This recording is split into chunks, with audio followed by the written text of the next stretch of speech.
This week on the Frame Savers, we jam bananas in our ears. Hey, that's not our song. All right, I'll let you get us kicked off. This is episode 64 of the Frame Savers, and we are excited to bring you our fourth listener-selected episode on Startropics. These listener-selected episodes are picked by our Patreon. We'll talk about that later. But the previous ones we did Zelda 2, we did Mr. Gimmick, and we did, what was the other one? Dragon Warrior. So this is StarTropics. We're excited to talk about that.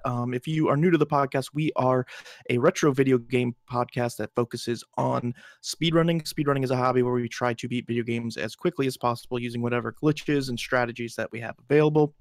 And so we are excited to talk about that. Before we dive in, what have you been up to, Chad? I have been playing a lot of StarTropics, actually. We on this podcast, we're usually pretty good about playing the games that we talk about, at least enough to be able to speak on them, since what we mostly focus on tends to be an actual speed run. If it's not a game that we know, really the best that we can do is like look at tutorials and watch runs of the game. But for this one, I really wanted to play through the game because I hadn't played it, and I really only anticipated playing the first probably 2 or 3 chapters, and I kind of got hooked on it, so I played the whole game, and now I'm halfway through StarTropics 2. Like, I gotta keep the ball rolling, you know. I hope that they make StarTropics 3 in time for me to finish. It's coming this game soon. I think StarTropics 64 is coming out soon, so that's gonna be awesome. Yeah, so this is a live episode on twitch.tv/theframesavers, and an interesting little bit of trivia for those of you who like stats. This is our 100th recording we've ever done. So this is episode 64, and if you add in the other, what is that, 36 pockets we've done, 30 pockets, 6 specials. Pockets, some specials. This is actually the 100th recording we've ever done, so that's a pretty big milestone for us. I don't know if we anticipated ever getting that far in the podcast. No, definitely and I bet you guys aren't even noticing that we're starting to scrape the bottom of the barrel for content to talk about. Dude, we got so much more left. It's ridiculous. What have you been up to lately, John? I've been going pretty hard at Link to the Past, so I've been grinding out attempts, doing a lot of races with my boy Author Blues here, and yeah, I got a PB yesterday, so that's fun. Getting in, preparation for the tournament in March. There's going to be a big Link to the Past No Major Glitches tournament, so we've both been kind of going hard at that game, and that's been fun. I've also been doing a bit of Mega Man 2 Game Boy. Have you been doing anything other than StarTropics? I've also been playing A Link to the Past, and I learned Mushroom Men with Dark-Terrix for the 12-hour challenge. How's that going for you so far, Dark-Terrix? Fantastic. I PB'd twice yesterday. Wow, what's your time now? 54:19. Oh, you're too good for me now. I can't compete with you. You're on a different level. Yeah. If you're not aware, there's these 12-hour challenges that happen usually around twice a year, and it's a challenge to learn a new game over a weekend in 12 hours, and there's generally kind of a specific twist or a specific motivation behind it. This year's theme was motion controls, so Chad and Dark-Terrix did Mushroom Men, which is a Wii game. I unfortunately didn't get to do 12-hour challenges. My best friend's birthday and the Super Bowl. It's a big weekend. So, but I'm looking forward to doing a new game soon, probably in the same kind of spirit. Yeah, Mushroom Man was kind of a special challenge for me because I have really shaky hands, and it was making me really anxious doing runs, like trying to keep my cursor really steady on screen. It was a very frustrating ordeal. So I want to give it another shot sometime soon. I want to give it a renewed effort, but I got to figure out how to overcome that issue. Chad was practicing with a laser pointer when he wasn't streaming, just getting used to pointing at things. It was pretty amazing. The guy works hard. He works hard for what he does. Yeah. So we've got some upcoming community events. Really, the big one is ESA Winter. It's kind of like the European GDQ, and you can find that at twitch.tv/ESA Marathon. It's going to be located in Sweden, and it supports Save the Children charity. So that'll be February 17th to the 25th. So about a week from this live recording, around the time this posts on the podcast. So definitely check that out. Consider donating to a good cause. That's really the only big event that we have coming up that I'm aware of. Yeah, there's a few tournaments going on, a few smaller marathons going on. If you want to keep track of all of the different marathons that are going on. There's a lot smaller ones that are kind of hard for us to cover all of them, but I'm trying to do better about keeping those up to date on our Discord server. So if you check out our Discord server, which you can access from our website, www.theframesavers.com, you can find our Discord server, and I'm trying to keep track of any marathons, tournaments, and events that are going on a page there. So as long as I keep good about that, it should be a good resource for you to find events going on in the community. Absolutely. And so you guys chose StarTropics. The way this works is we have a Patreon that you can help contribute towards us. And so when we do these listener selected episodes, people who donate $5 a month or more get to submit games for the listener selected episodes, and we kind of put that into a poll. And then anybody who donates any money to us, $1 a month or more, gets to vote on them. So that's how we picked these last 4 listener selected episodes. And this time you guys voted on StarTropics. So we had to bring in the big guns. We brought in our buddy, Dark Terex. How you doing, man? I'm fantastic. Thanks so much for joining. I think of you as the Crash Dummies guy. So now I get to learn about a new game from you. So that's exciting. How does it feel to be the guy who's known for a bad video game? I just want to know from someone else's perspective because I, kind of relate. What bad video game? So we're going to make the argument that Crash Test Dummies for the NES is actually a good game, and I'm mistaken. Absolutely. It's a good game, not more than that. Okay. Not a great game. It is a good game. Wow. Okay. You heard it here first. So that is why we picked StarTropics. We can talk real quick, just kind of about our history of it. Like, Dark Terex, how did you get into this game? Did you grow up with it, or? Yeah, I had both StarTropics games growing up, so I was very familiar with them as far as the games themselves, though I didn't get very far in either of them as a child. And when I started speedrunning, I decided to pick it up as my second speed game, so it's been a while since I started learning it. Awesome. I too grew up with this game. I had it. It was one of the games I didn't play a ton of, but it was, I think, a little bit later in the NES lifespan that I got the game. And so I think I had a Super Nintendo at the time and stuff. So it wasn't this high priority game, but I put it in and I enjoyed it because, I was a huge fan of Zelda 1. That was my favorite game. And so any game trying to be Zelda 1 was, good enough for me. I never really got too far in it, but it was, it was a decent experience. It was one of those games that you got to play that none of my friends had or knew about. So it was kind of a hidden gem to me at the time, quote unquote. Yeah, I've definitely talked about the fact that I didn't really have access to an NES growing up. I had family. My grandmother had an NES, so I had played some NES games growing up, but I grew up with the Super Nintendo, so I would have really never had access to this game. But I did play it specifically for this podcast because I had never gotten a chance to play it or really watch it at all. It was a completely blind experience to me, which was kind of nice because there's a lot of twists and turns throughout the game, and it was nice having to figure it out myself rather than already knowing all the answers. It's a rare experience to get to do that with games these days. Absolutely. It's pretty awesome. So let's go ahead. We're going to take a quick break, and then Chad's going to tell us all about the history of StarTropics.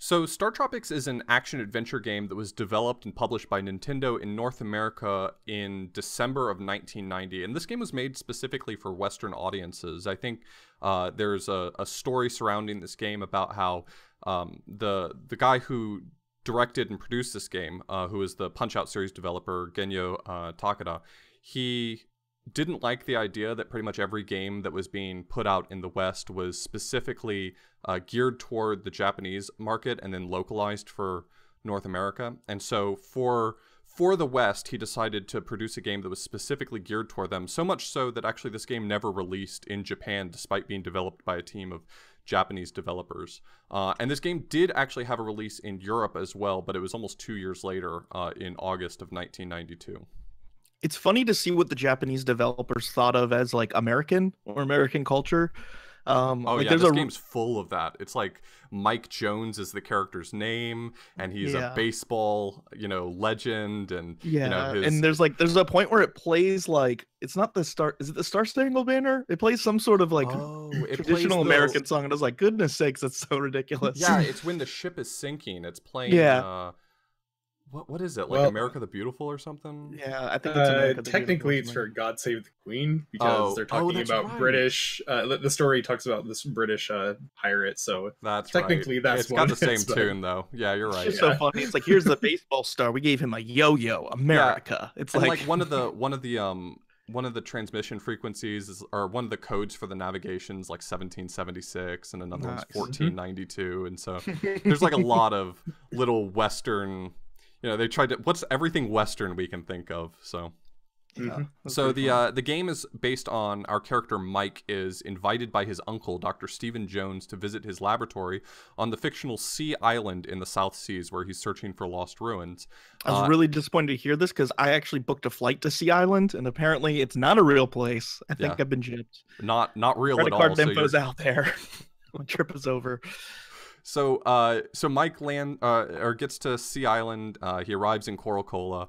However, he discovers that Dr. J, his uncle, has gone missing. And so in the process of trying to find him, he discovers a message in a bottle indicating that he's been abducted by extraterrestrials. And so now it's up to our character Mike to fight his way through labyrinths filled with monsters and travel to far-off islands to rescue his uncle.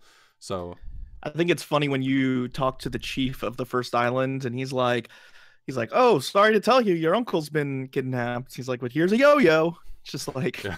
okay, thanks for the help. yeah, it's This should take care of it. That's all I need. yeah, I guess that's the other reference to the West is that, you're just handed a yo-yo and you're like, you're a really great pitcher in baseball, so I'm sure this will be useful for you somehow. And so then you just start whacking every enemy in the game with it.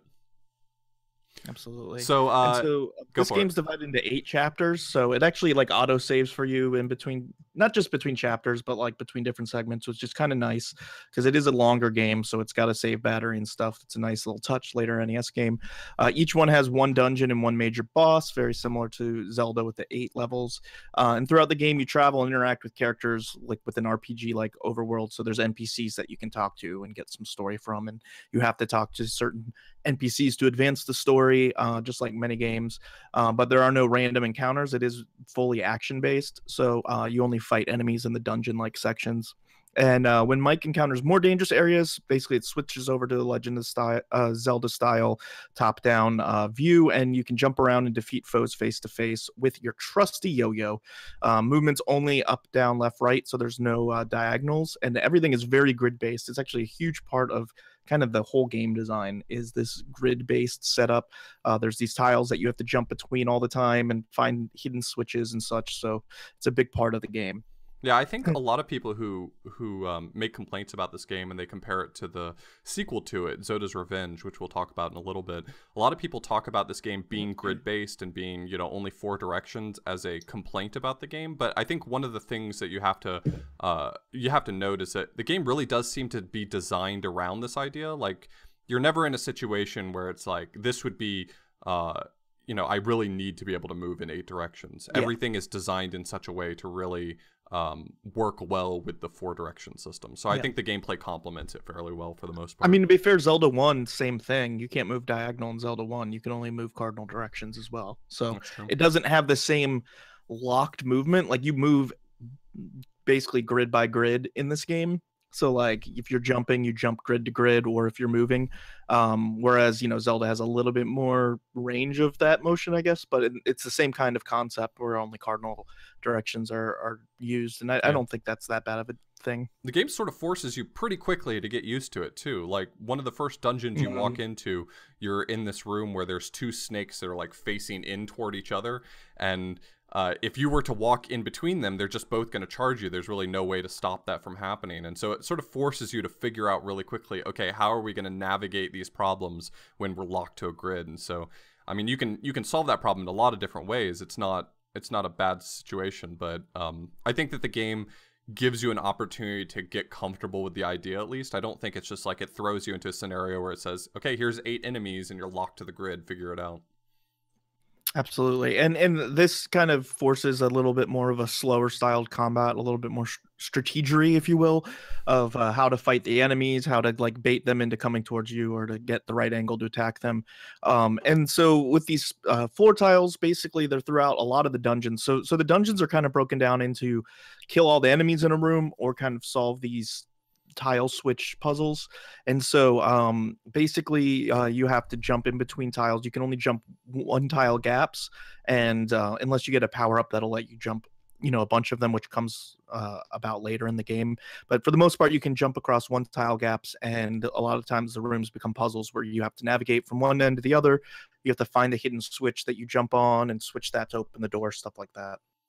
Yeah, it's actually kind of interesting because when you say, okay, it's just jumping from tile to tile, it doesn't seem like that would produce very compelling gameplay, but sometimes the rooms are laid out in these really unique ways where you can find yourself sort of misaligned on the tile grid, and it's like, I've got to figure out how to get to here, but where I am right now, there's no way for me to access that. So you have to like back up and sort of work out your path through it. It's kind of interesting the way that they still manage to come up with sort of interesting movement puzzles just with these tile-based platforms. It was kind of nice. Definitely. And The throughout thing the I game, liked the most about the game as a kid were the power-ups, actually, because you can get a bunch of different weapons to fight with, which are cool. So your main weapon is this island yo-yo, and it can be upgraded. I think it upgrades twice throughout the game. And there's also upgrades based on how much health you have, etc. But then there's a bunch of different weapons that you can pick up, which are cool. I can think of, there's baseballs you can throw. There's mirrors you can use to reflect attacks back at someone. There's this weird shoe that makes you attack everybody in the room, which is really cool and kind of part of the speed run later on. You also have your standard, you know, health drops. There's this system with stars where if you get 5 stars, it'll refill one of your hearts. So that's kind of how they help you constantly be able to manage your health. And the first upgrade is the shooting star. It only works if you have six hearts or more. So you want to get more hearts to be able to get that. And then if you lose health, it actually instantly downgrades to the island yo-yo. So I assume that probably takes some sort of strategy in the speed run to make sure you have enough health to do the damage with the better yo-yo. And then all the other power-ups, all the other weapons are temporary. So like you'll have a certain number of baseballs to throw, bats, torches, slingshots, spike shoes, ninja stars, etc. it's kind of an interesting mechanic. You know, for a lot of games like this, it really doesn't matter how much health you have. If you think of Legend of Zelda, the only reason why your health even matters is because when you finish a dungeon and you collect the Triforce, there's like a health refill that happens at the end, which I still think manifests itself in this game as well, since there's like a really slow health refill at the end of every single Zelda dungeon. 1, yeah.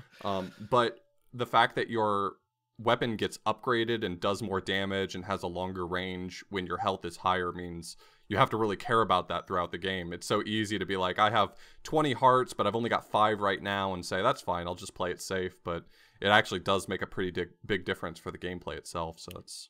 Yeah, I would say the combat can be pretty punishing. Like the enemies deal a pretty decent amount of damage early on. Would you agree? Yeah, I mean, I think after playing StarTropics 2, I have more... I have a better outlook on StarTropics 1's health. How about you, Dark Turks? Yeah. Oh, is it worse in 2? In 2, they pretty much removed all of your ability frames. So if you take a hit and an enemy is on top of you, you better figure out a way to get off. Otherwise, you'll die in like a half second.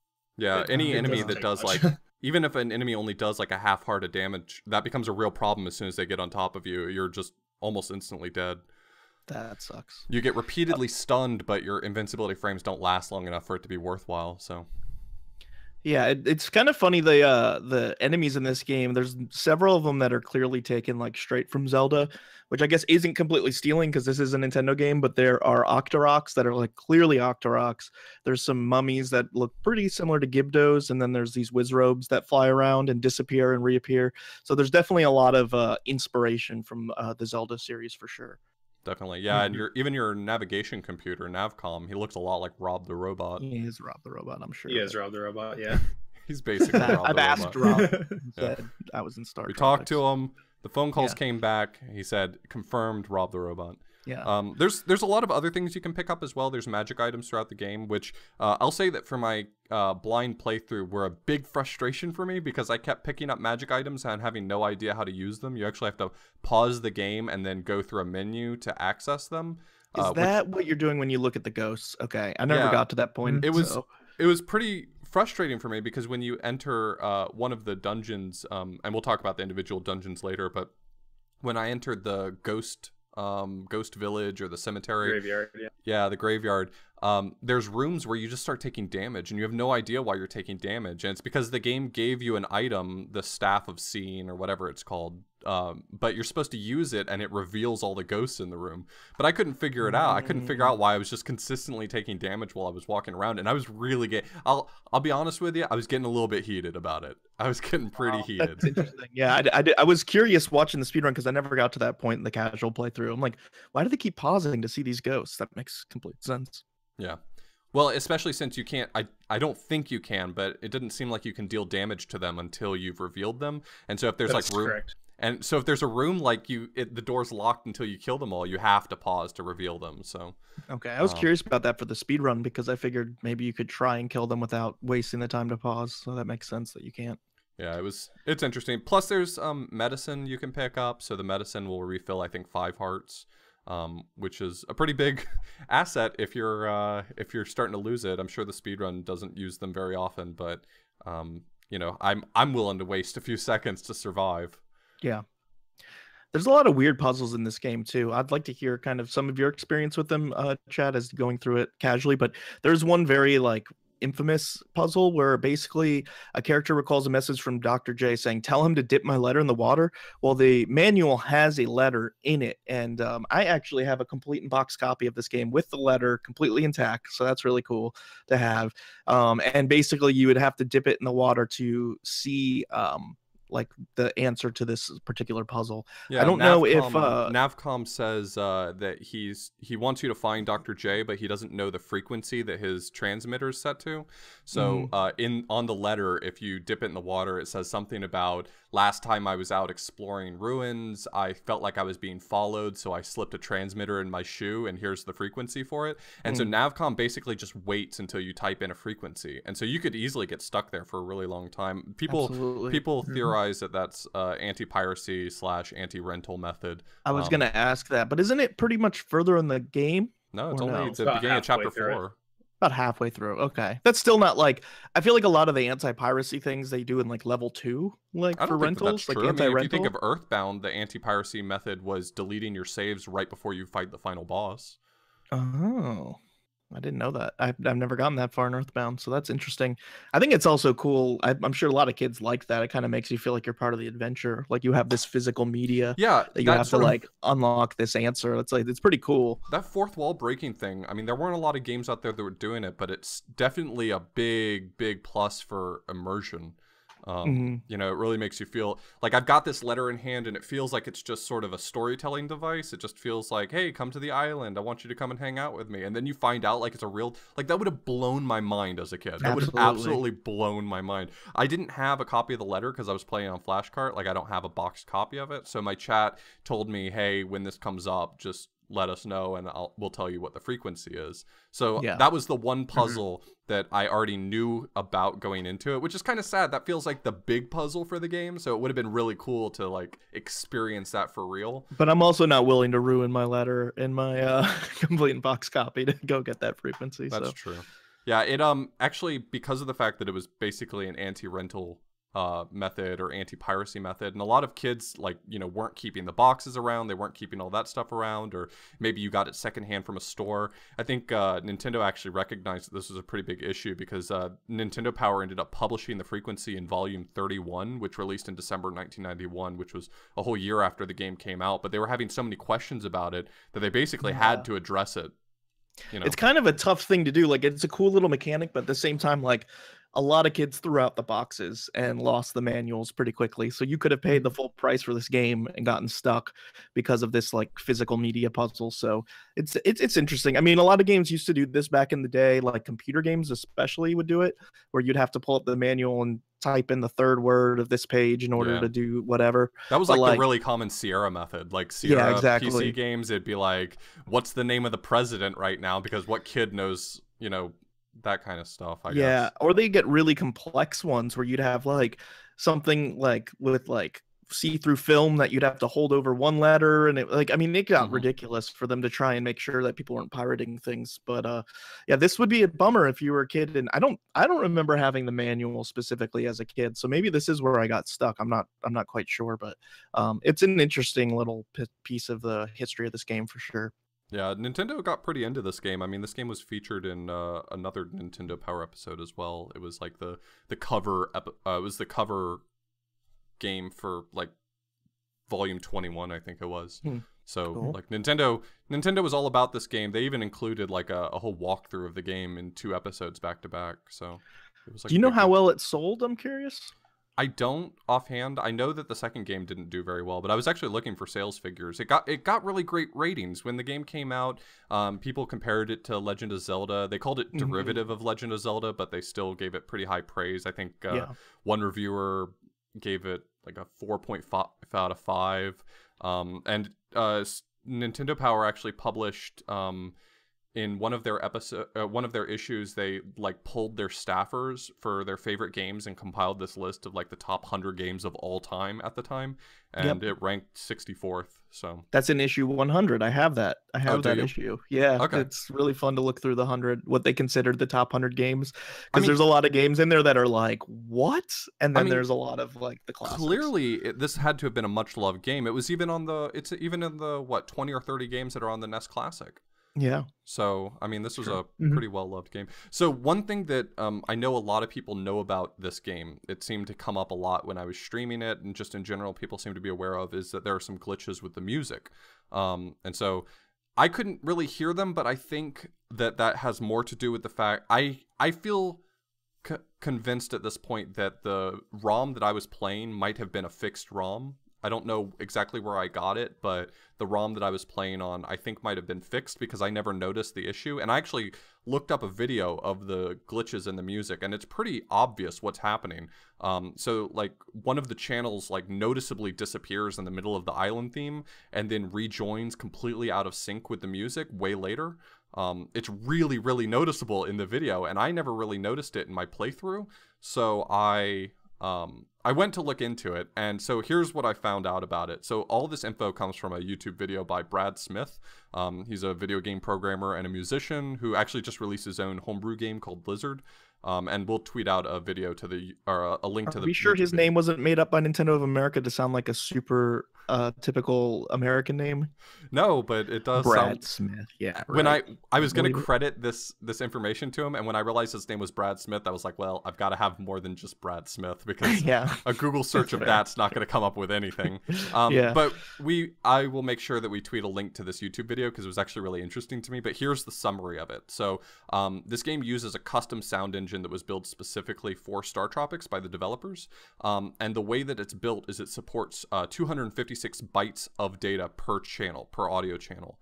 And so the way that this game was designed, I don't know if by accident or by oversight or almost intentionally maybe, and it worked on emulator or something like that. The accompaniment data, so the data for the accompaniment track in the island theme actually takes up 394 bytes, which is way more than 256. And so once the data hits the 256 byte limit, the song actually loops back to the start and starts misinterpreting some of the setup data as this one really long pause. And so that's where the accompaniment track just drops out, and then it kicks back in completely out of sync with the rest of the music. So that's where the glitch comes from. And there's actually a fairly similar issue with another song later in the game. After you beat the final boss and you reveal all of the children of the corn, the bass line just drops out of that song. So there's no bass line track for that song at that point, and it just disappears. And so the issue for that one was a mistyped 0 in the song's data, which I bring that up specifically because it's kind of interesting to think about that error. Like mistyping a 0 means that it had to have been done by a human. They weren't generating the music data by like some tool. Someone was actually in charge of typing out the music data into the ROM. And so I think that's kind of an interesting insight to the process of developing a game at this time. You know, if you created a custom engine, you had to like hand type all of the music data directly into the ROM. That's the only way you could really get an error of just adding an extra 0 and messing it up that way. That's crazy. I'm wondering why they didn't even catch that through like playtesting and stuff, because it sounds like it's pretty standard to your normal playthrough. Yeah, I wonder if for the second one, it seems reasonable why you might miss it. You know, if you're playtesting the game and you didn't know there was supposed to be a baseline and you just don't hear one, because I didn't even think about it. I don't know if it was there or not. I would never have noticed. Absolutely. But yeah. So this game, if you want to play it nowadays, it was released on the Wii Virtual Console in 2008 and the Wii U Virtual Console 2015, 2016. I don't know if those are still available. I have trouble remembering those. Sure. I think the Wii Virtual Console is shut down now, but I think the Wii U Virtual Console is still available if you want to check it out. In the Wii Virtual Console version, there's no letter from the manual to dip into water. So you open the Virtual Console manual and select the letter, and clicking it shows an animation having it dipped in water and revealing the secret frequency. That's pretty cool. Yeah. Like that they kind of added that experience from a virtual standpoint, showing just kind of how iconic that little puzzle was.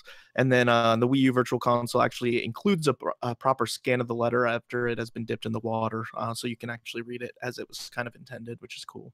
Yeah, it's kind of neat that if you can find a video of it online. I don't have it on the Wii Virtual Console, so I had to look up a video of the manual, and it's just got this little icon on the letter, and you click on the icon, and the letter like slowly drops into water, and it comes back up with just 747 written on it. So, I said the code out loud. Oh no, you ruined it. You ruined the game for everyone. Well, there's gonna be spoilers in this podcast, so sorry guys. I'm really sorry about that. There is something else to mention about the VC versions of it. They lost, the rights to be able to use certain names in it, so they couldn't actually call the yo-yo a yo-yo. Oh, that's right, because it's a copyrighted term in Canada only. Right, exactly. So they couldn't actually use that, so they had to call it the Island Star. Yeah. Same with StarTropics 2. They couldn't call them Tetrads because they no longer had the right to use the word Tetris at all, so they had to just call them blocks throughout the entire game. So, yeah, in StarTropics 2, actually, when you get to the very end and you meet the chief from the first game, he says that Tetris is his middle name. But in the Wii U Virtual Console, or the Virtual Console version, he can't say that anymore, so he says his middle name's Puzzle. It's so funny how little things like that work, and like just kind of the whole complication of Virtual Console games. There's been a lot of different stuff where like rights are lost and they can't do certain things. So there was a sequel to this game, as we referenced earlier, called Zoda's Revenge: StarTropics 2. This was actually the second to last release on the NES, North American release on the NES, before Wario's Woods was the last one. And so this picks up where the story of StarTropics leaves off, with Dr. J, who's Mike's uncle, as we said, working on the cipher found on the side of the Argonian spacecraft. And with Mike's help, they solve the cipher. And as Mike reads it out loud, he is flung backwards into the past to collect the Tetrads and fight Zoda once again. So and do you want to kind of talk about the changes, I guess, between the... Yeah, the one thing I will mention is that while Wario Woods is considered to be last, I think it's considered to be last because it didn't release for the NES, like it didn't release in North America and in the West until much later, until December of 1994. But StarTropics actually released after the Japanese version of Wario's Woods. So I'd say there's a strong case to be made that StarTropics 2 is actually the last game for the NES, because I pointed out to you because I knew it. Because I'm a knowledge wizard. Yeah, John was like, StarTropics 2, wasn't that the next to last game for the... I was like, all right, John, thanks for all the useless trivia. Yeah. So this game does have... for something. So this game does have improved gameplay. Terex was asking me before we started recording this whether or not I liked StarTropics 1 or StarTropics 2 better, and my answer was that I recognize that StarTropics 2 is a better game, but I enjoyed StarTropics 1 better so far. It adds... like 8-directional movement, and your jump physics make a lot more sense. We may not have mentioned it, but in the first game, you can jump on tiles. So when you jump on tiles, you get like that one tile gap that we talked about. But if you're just in the middle of a level, like just anywhere in the stage, and you hit jump, you can't cover any distance with your jump. It's not like you can use your jump to evade enemies or anything like that. You jump straight up and down unless tiles are involved, these specific tiles on the floor. Well, you can use it to evade enemies, but you jump in place. Right, yeah, you can use it to evade the speedrun enemies. Does it quite a bit. Sure. But that being said, StarTropics 2 sort of addresses that by making the jump just fluid at all times. There's not these sort of tiles that you get locked to on the ground. There are still tiles in the game, but you're not locked to them. And you can actually use your jumping to move around, and it feels a little more fluid. It also adds sort of perspective. So there's actually like platforms you can get on top of, and that sort of dimensionality makes some of the level design a little more unique, a little more creative. That being said, I think that there's something to be said about the slower pacing and more calculated strategy you have to develop in StarTropics 1. The fact that you're locked to the grid and that you can only move in these specific directions, that sort of thing. I feel like that creates a game that I enjoyed playing more personally. Sure. Interesting. Yeah, I think this game, just kind of wrapping the whole conversation up, is interesting. Like, I think it didn't sell enough to be that popular back in the day. That's just my overall sense of it from the people I knew, at least. Like, I didn't know a lot of people who had this. I think this is a game a lot of people find when they get into retro gaming and look up like, oh, what other games are kind of like Zelda, or what other games might I enjoy if I enjoy these games.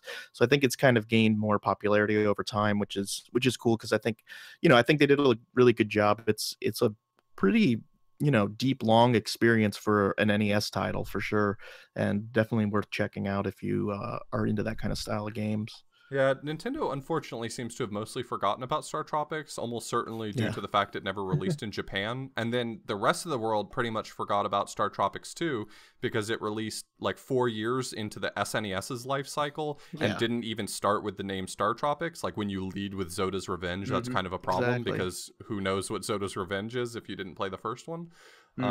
So I think that there were a lot of misplays on Nintendo's part as far as marketing this game. I think StarTropics probably deserves to be as well known as a lot of the other classics. And I think just from what little I've played of StarTropics 2 so far, I mean, full disclosure, I'm only through like the 3rd chapter, so I haven't played enough of it to really speak to it fully. But I think that it deserves to be as well known as StarTropics 1. But I think that it's unlikely that this IP is going to get much of a reboot because it just seems like it's going to be too easy for Nintendo to completely disregard it.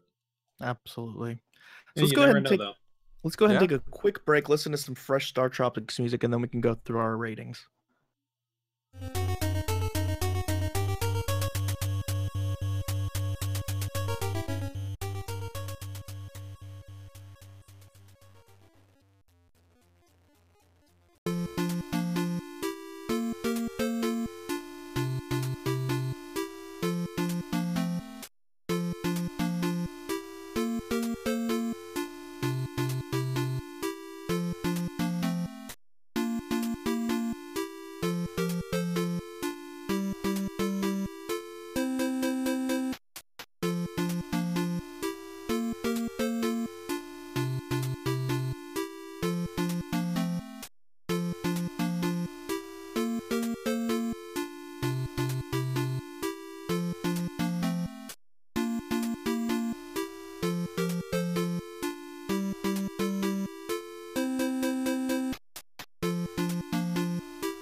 As always, we want to go through this game and kind of break it down into different ratings. So we're going to talk about the graphics, the music and sound, the controls and gameplay, the difficulty and fairness, and the fun and replayability. And we're going to give it a rating from 0 to 10.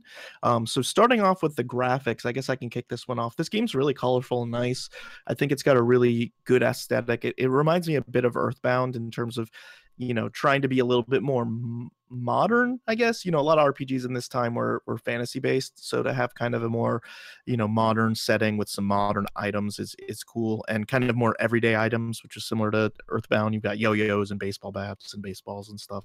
The game's very colorful, all these different island settings. The dungeons can be a bit samey, I would say, in terms of their design, in terms of like their graphic design, but outside of that, the sprites are really nice. When you talk to the different chiefs and stuff, those sprites are really detailed and cool. So I think it's a pretty aesthetically pleasing game. Yeah, I think it's pretty clear.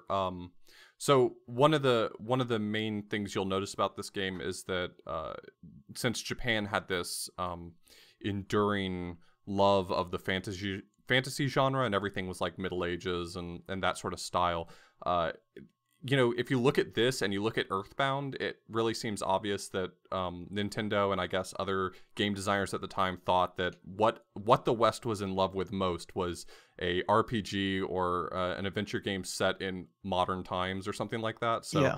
So it's kind of nice like that. Also, this game is often cited as being derivative of Zelda, but if you really compare it to Zelda, Zelda is the quintessential sameness.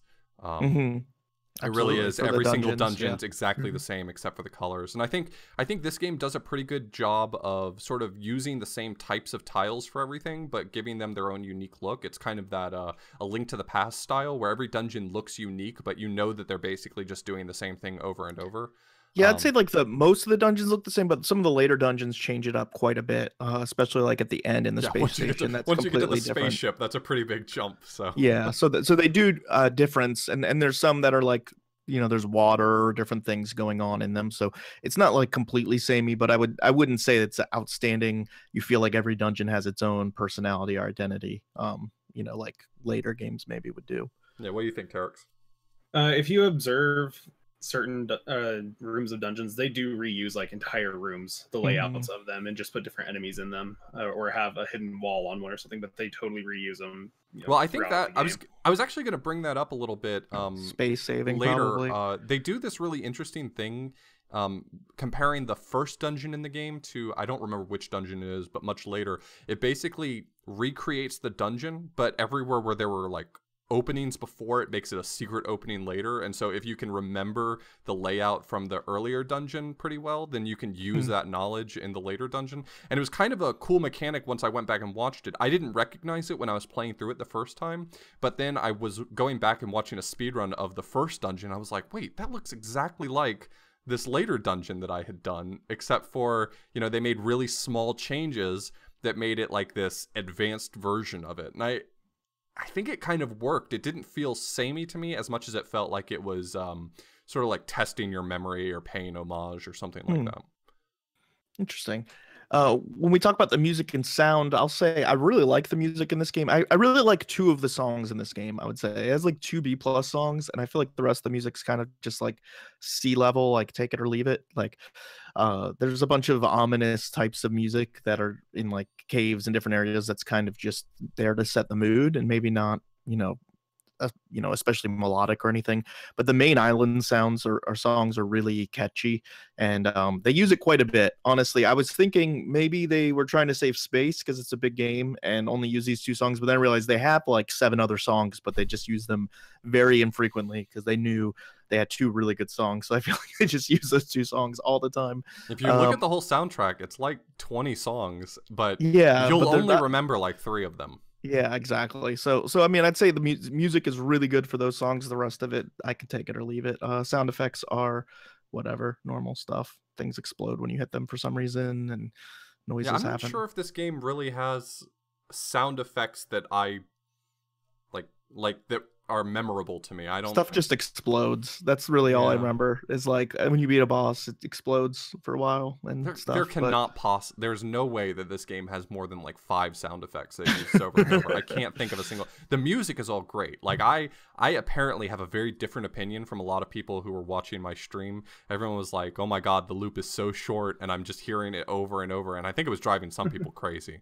Like, no, the loop's good. It's good. But I mean, it does like loop it. pretty It's so quickly. good. It's a good like song. The music is really good. It's really good. I wonder if people have a memory of the song, the music not being as good because of the music glitches. Because I think that mine might not have had the music glitches, and I think that might have contributed to me not hating it as much. This is one of those games. I was watching Cantaloupe play Zelda 2 yesterday on the FDS, and hearing like the difference in the music and the sound effects and stuff. It would have been cool to see this game on the FDS with an extra like channel or something for music, because like I don't know, I think the 2 songs are really bumping. I like them a lot. Yeah, it's really good music. This would have been one of those games that would have been nice to see on the Famicom, because the Famicom in general had more sound channels for them to play with.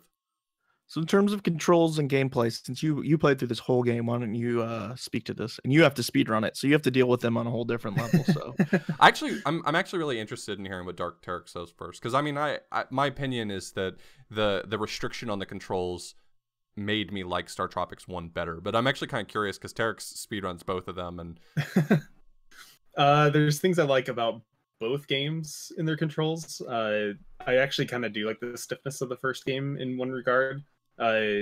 Because I don't know, it allows you to do things that you wouldn't be able to do otherwise. Like we said, it's on a grid, and so when you get stuck on a grid, you can often in between tiles like turn and do an action in between that, right. Which you can't do with a full free range of motion.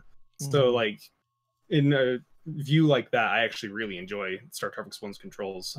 It is a little stiff. It does take some getting used to. You have to hold the down, up a few frames before you actually move up, and getting used to that's a little tricky. But overall, I actually really enjoy it. Yeah, the specifics of what he's referring to is that this game does something kind of unique because you're locked to the grid. Rather than making the D-pad instantly move you in a direction, they wanted you to be able to press the D-pad just for a moment in order to turn in that direction without actually having to walk. And so that creates what feels like a real stiffness in the controls, because if you just press the button, you'll turn without moving, and that means you actually have to hold down the button for a moment before you start moving. It feels like it's got this little bit of latency between your movement, but it's just tap the button to move. Yeah, but it's intentional. It's intentional, and it actually produces some really nice game design. If you're standing right in front of an enemy and there's another enemy to your side, you can really quickly turn without having to worry about walking toward him or something like that. And I really like that. What Terex mentioned was, I think, one of the reasons why I really enjoyed StarTropics 1 so much is because if you think about StarTropics 2, when you jump in the air, you can actually turn fully in midair. So you jump straight up, you can change the direction you're moving in midair. And so in StarTropics 1, if you're in midair and there's an enemy, like you're sort of passing by to your side, you could turn toward them, throw your weapon, and continue moving the direction you were already moving. It makes for some pretty interesting sort of strategic movement in rooms. You really have to think through how to navigate the room to be able to kill things quickly. And when you watch someone play StarTropics 1 at a really high level, it's really interesting watching how they just sort of clear out a room in what feels like 3 jumps. You're moving through it and things are just dying. Do you feel like, maybe as somebody who hasn't played it as much, when you're first starting to play, it feels a bit unresponsive or sluggish, like turning around is slow? Yeah. There's a lot of momentum moving you in certain directions. Yeah, I highlighted my videos. You should watch them, because at the beginning I was complaining a lot about them, and now I'm praising it for it. But it took like a ramp up for me. It took me time to understand why I wanted that. I think this might be I think this is a reason why this game might have been not as popular as it could have been, is people were expecting Zelda, and they're dealing with these different control issues, you could say, or just control differences between this and most games like that. And I think that was frustrating for a lot of kids, along with the fact that we'll get to it, but this game's not exactly easy. So it's not the kind of game that you can just breeze through. So even though it has kind of like a kiddish aesthetic, it's definitely not an easy game whatsoever. So yeah, I think this is one of those games. It's a great example of how something that feels frustrating at first can become something later you realize that you wanted all along without knowing it. Like at this point, I have no complaints about those controls, even though at the beginning they were a huge source of frustration for me. It took me about the length of the first dungeon for me to realize why things were designed the way they were and what made them good. And once I figured that out, I was like, okay, I'm into this now. And you learn to adapt to it. But yeah, if it takes you like a whole we've heard this argument before. People are like, oh, you've got to watch about half the movie before it starts to get good. Well, if it takes you half the movie for it to get good, then it's not a good movie. But for this game, I think it's one of those things that once you realize why the stiffer controls work so well, then it's not a bad thing anymore. Yeah, the problem is a game that seems clearly like marketed towards kids. Like kids don't have the attention span to like get used to that kind of. I know I didn't, to get used to that kind of movement and stuff like that. I agree feel completely. like so that makes it kind of I think that made it a tougher sell back in the day, and maybe something. I've even heard, for example, listening to some retro video game podcasts that are casually focused, somebody saying like, oh, I've never really wanted to go back to StarTropics, I can't handle the controls, for a really popular casual podcast. So it's definitely something that has deterred people from playing it. Chad and Terex would both say like, push through that and you'll end up having a really positive experience. So that would be the recommendation, I think. Why don't you speak about the difficulty as somebody who just beat it casually all the way through? There's a lot of puzzles that are really obtuse. It's just things that I lucked into the solution for some of them. I was handed the solution to the dipping the letter in the water. Some of the items, because I didn't understand like how to activate them, it became a big source of frustration for me for a while. But I think one of the nice things about this game, and again, this is going to go back to the, kids are going to hate it for that reason.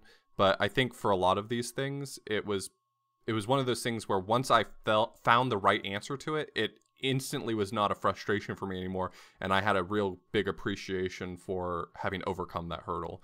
So I think that there is a lot of difficulty in this game. Some of the rooms and the stages are just brutal. The dungeons, you know, you go a long time without a checkpoint, and if you die, you know, if you lose all of your lives midway through a dungeon, you go back to the very beginning of it. It can feel really punishing, but overcoming a whole dungeon when you're in the middle of like a really frustrating one, like the Ghost Village or something like that, or God forbid you actually make it to the spaceship, the first stage of the spaceship, like overcoming that feels like you've just climbed a mountain. It's like, wow, I'm on this high right now, and I just want to keep rolling with it. So I think that it's probably too tough for a lot of kids, but I think it's worth it if you have the attention span for it.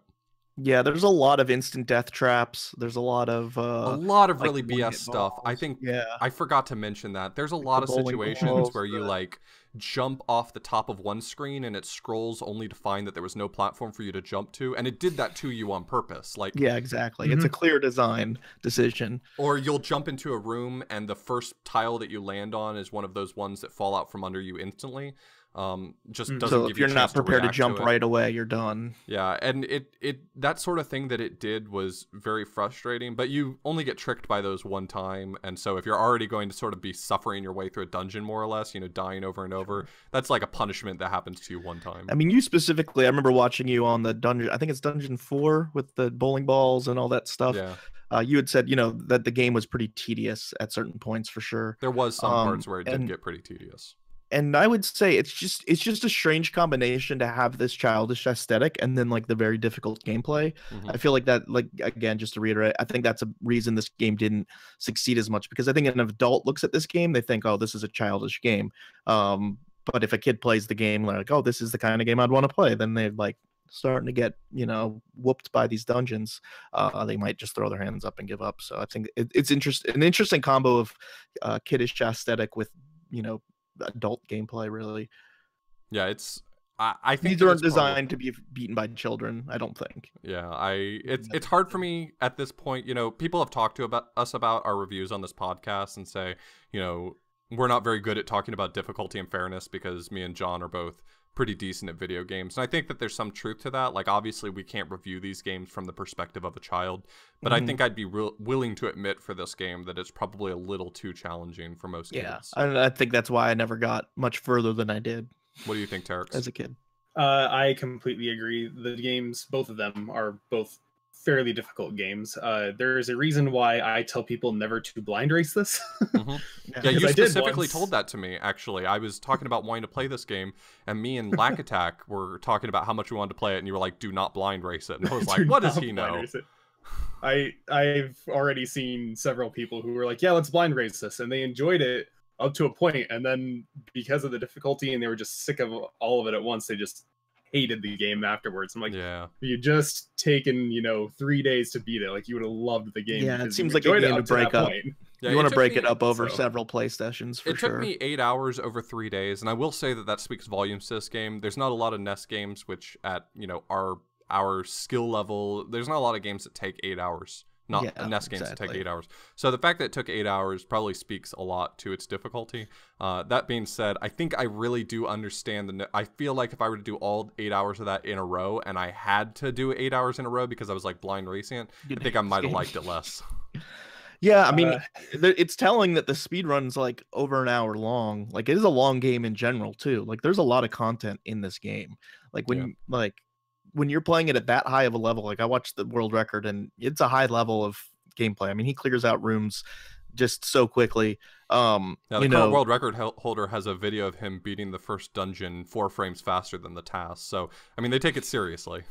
Yeah, for it to be an hour and 4 minutes just speaks to, like, it doesn't just take long because it's super difficult, but it is a long game. It's got a lot of content for an NES game, and I think that's a really nice bonus. You know, a lot of NES games didn't have that kind of content where you could play it for that amount of time. In terms of fun replayability, I mean, definitely replayable in terms of the difficulty adds to the replayability. It takes a while to beat it. Is there a lot of reason to go back and 100% it or get things that you might have missed or find certain secrets, do you think? So we'll talk about it a little bit more later, but this game, like if you pass up a heart container or something like that, the game gives it to you at the end of the chapter. So there's really like not a huge reason to hunt things out. I'm actually trying to think of any like secret things you could stumble across, but I don't think there's a lot of that. Like things. There's a lot of secret rooms, but they don't seem to reward you with some sort of permanent item that might make you feel like exploration is beneficial. Right. I don't know if Terex can think of anything, then maybe. I think that this game is naturally replayable because of its length and the difficulty, but I think that that's really where I would draw the line. There's not a lot of like I've beaten the game one way and now I could beat it a different way, which is a big difference between this and like Zelda 1, for example, which you have a lot of hidden items and a lot of different things that you can get or not get, and you can play the game, you know, with different upgrades or without different upgrades. This is kind of a little bit more linear in that sense. The only thing I would really say, like I said, you know, the heart containers, they just give those to you at the end of the chapter anyway. So there's, you know, if you missed it, it didn't really matter. Sure. But, you know, there's the only thing I would say otherwise that you'd be looking for, there's a couple of like Easter egg type things, you know, instead of a heart container, there's an apple that you find on, you know, it's like, found great, a big I found apple. an apple. And it literally says in the game, but it did nothing for you. It did nothing for you, yeah. And, you know, and just finding stuff like that is really fun. And extra dialogue, you know, NPCs that you don't necessarily have to find. You know, if you missed them, it might be fun to go back and find those. But other than those, there's in that, you know, aspect, there's not really a whole lot. Definitely. Sure. So any comments before we do an overall rating? I think that the theme of this game makes it a lot of fun to play. It definitely sticks to its theme really well. So this whole like island theme, it takes a really long time to sort of get tripped up with the typical like just kidding, it was aliens all along. So you get to play the whole island theme for a really long time. All the dungeons sort of have their own really nice themes about them. You know, there's a dungeon that's specifically like lava, a dungeon that's specifically like ghost, a dungeon that specifically is an homage to the first one with sort of different checkpoints and stuff. There's one that's sort of maze-like in the sense that you go around in a circle until you figure out the solution to it. There's a lot of cool ideas that they separated out, so each dungeon has its own neat idea. But I think just this game has a really great style about it, and it doesn't overdo it. You know, it doesn't outstay its welcome. Yeah, it's not really a style you see that often either. I mean, Link's Awakening is on an island, and so you get a bit of that island theme, but like I don't know of a lot of games that took this theme to this level. You know, like we said, a lot of these types of games were very, you know, fantasy, medieval, D&D kind of focused. You know, a lot of the platformers on the NES are either like cartoonish or like really like futuristic aliens, robots, that stuff. So this kind of does have a really unique kind of style to it, I would say, for the NES library. Right. So are we ready? You got a comment? If anything, I would add to that. Another reason why I don't like seeing people blind race it is because then they skip over the story, which is hilarious, at least to me. I think it's super corny and cheesy and everything. A lot of stuff in it is just over the top ridiculous, but it is super fun to play through, in my opinion. It's really the story and the dialogue really are pretty silly in a fun way. So yeah, I think that's a big point about it, is that whether or not you could really say that this game has a plot that you need to attend to or anything like that, I feel like that's sort of debatable, but I think that taking this game at a casual pace really helps you appreciate its charm. I think if you had to use one word to describe this game, it is charming. I think that's the right way to describe it. And I think it provides a lot more story and dialogue and some of that silliness than, you know, the Zelda 1 and 2 games on the NES, which have very little dialogue to them. Even Zelda 2, the NPCs in the town, you know, outside of I Am Error, they don't really say anything that you remember. This game has a really nice linearity to it too. Like Zelda 1 had that completely open people use the term open world for it all, but it has this sort of open space to work in, and you can make your choices. But this game has a nice linearity to it. A lot of times people use the word linear in a negative way, but I think that linearity works really well for this game because it keeps the storyline in pace with what you're doing, and it helps you keep your focus without making you just feel like you're having your hand held throughout the whole thing. It's not just telling dividing it into chapters makes it feel like a story, right? And then also just having a save feature, even though that's like obviously something we take for granted, is something that doesn't probably exist in less than 10% of NES games, and so it's nice when you have a long adventure that you're able to like leave and come back. You know, right? It's always good. So let's do overall ratings. What do you guys say from 0 to 10? I have the least experience, so I don't feel I don't I've feel never it's actually good to thought say about it. this. Okay. I was gonna say a 7. Like I wanted to go a little lower because I personally find like the grid based movement and stuff kind of frustrating. I think if I spent more time on it, I might like it as much as Chad does. So, but just the length of the adventure and the charm of it, I would probably give it a 7.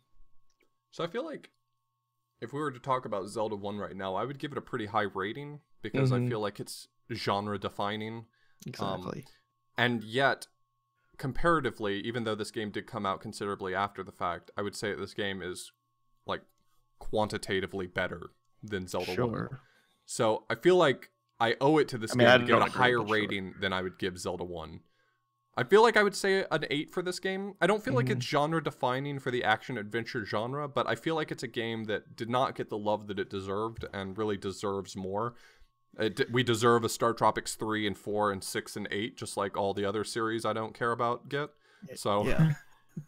I think that's tough because you would say SMB1 is a 10 out of 10, but you would say like Rockin' Cats is probably a more in-depth platformer or something. But like, Right. is Rockin' Cats better than SMB1? I wouldn't say that. It's So, I mean, it's tough. like, yeah, like Zelda 1 was 5 years older and invented this style of game. So it's like, that's kind of tough. I'm partial because it's one of my probably 3 favorite video games of all time. But yeah, I mean, I think there's issues with this game for sure that keep people from playing it. I think the encouraging thing is for somebody like you to say, hey, I at first didn't love the controls and maybe some of the style of gameplay, but it works after you play it for 30 minutes, you're in. So I feel like a lot of the numbers we say on this show are more or less unimportant. I will say one thing though, and it was Scrivo in my chat who mentioned this, so I'm giving him credit for this, but he said, I think that the most important comment you could make about this game is that you found the game fun enough that as soon as you got done with StarTropics 1, you immediately put in StarTropics 2. Like, I think that's the biggest statement about this game I can make. Definitely. Well, that's pretty good. Let's go ahead and take a quick break, and then we can hear about how to beat this game fast.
So we are fortunate to be able to talk about the world record right here with a little bit of help from our friend Terex, because neither me nor John are experts at all on this. I would go as far as to say that I have watched a grand total in my life of less than a half a dozen speedruns of this game, and all of them were in the past day. So just talking a little bit about the world record history to start off with. So this game doesn't have a lot of categories. God bless them. I appreciate the StarTropics leaderboard for not falling victim to the we need 10 categories for one game. It only has one category. It has one. It has the beat the game category, any percent. And so the history of this game is a little bit interesting. So the earliest optimized world records that I know about were, I think in 2011, Darkwing Duck had gotten a 107.23. So on the SDA forums, Dark and Scary Ice had been talking about this game. Scary Ice had been putting together some runs. I think he had something like a 112 at the time. And Darkwing Duck said, you know, let's start learning this game. And so he got the time down to a 107.23. And Scary Ice, much later, had improved the record down to a 107.09. I guess Darkwing Duck sort of put the game down for a while, and he said, you know, I'm going to work on some other stuff. This is probably when he started getting into Zelda 1 pretty heavy. And so Scary Ice, you know, worked during that time while Darkwing Duck was sleeping, while he was playing other games. Scary Ice was perfecting the craft, and he got the time down to a 107.09, which had prompted Darkwing to come back to the game and get a 106.50. So that's the current time on SDA right now, is still the 106.50. And I think that sort of represents a point where this game really changed a lot. So I'll sort of skip ahead a little bit talking about this game. The way the timing works on this game is really interesting, and we'll talk about the reason for that. The timing actually ends when you deliver the final hit on the final boss. There's actually more game to be played after that. It's just a little epilogue series sequence, and we'll talk about you know, what actually goes into that. But there's actually a glitched ending you can get. When you beat the final boss, sometimes you get this glitch where the game just jumps straight to the credits rather than playing the epilogue. And so because of this issue, you know, you're playing an hour-long speed run, and then suddenly the game may or may not give you a glitched ending, which saves more than a minute. You know, you don't have to play the epilogue, you don't have to talk to these NPCs to finish the game off. Darkwing Duck actually requested to SDA to allow the time to end on the boss kill, which was rather unconventional for SDA at the time. SDA times all games up until the final control. And so this was a very strange request, and it actually says a lot about Darkwing's sort of status in the SDA community, that they agreed to go with it. It was a really strange thing. They did agree to it. So if you look on SDA at the moment, the world record, or sorry, the time that's listed on SDA is listed as 106.50, which does not include any of the time that you play after the final boss. So that's kind of unique. So that sort of represents the end of one era of StarTropics. It represented an era where Darkwing was working on this game. He felt like it was pretty important to try to go for the glitch every time, just because it was the, you know, quote unquote, the fastest way to beat the game was to skip the epilogue and go directly to the credits. And so he felt like it was pretty important to go for that glitch every single time. Whether you get it or not is irrelevant. It's important to go for the glitch. And Zodastone actually came up with some strats that, while they do not end the game as fast because they don't get the glitch, they do beat the boss faster. So there are ways to fight the boss which could be considered to be faster, but they don't have any potential for setting up the glitch. And so this is sort of a difference of opinion of whether or not it's more important to play as fast as you can according to the rules, or whether or not you're trying to go for that glitch to beat the game, you know, actually finish the game earlier.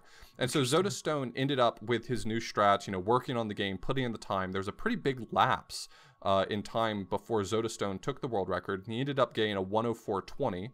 He had a 104.25, and he improved it to a 104.20, which honestly, 420, I think that he decided that was a great place to stop. So he ended there. He actually, if you look at his PB video, he actually says 420 nice, and it sounded like he was pretty satisfied and done.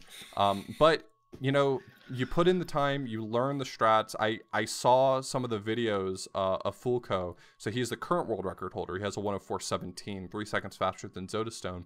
He put in the work. You know, he built the tools for him to be able to compare his runs against the tasks. He tried to play at that level of optimization. And he ended up, you know, getting that run. If you look at his world record, it plays some really risky strats, notably against the final boss. The final boss can jump on you and pretty much kill you instantly, but he's right up in the final boss's face saying, I don't care, I'm not gonna back down, and he plays it hard. So, you know, he earned that time. He's got a 104.17 right now, and that's sort of where the game stands right this second.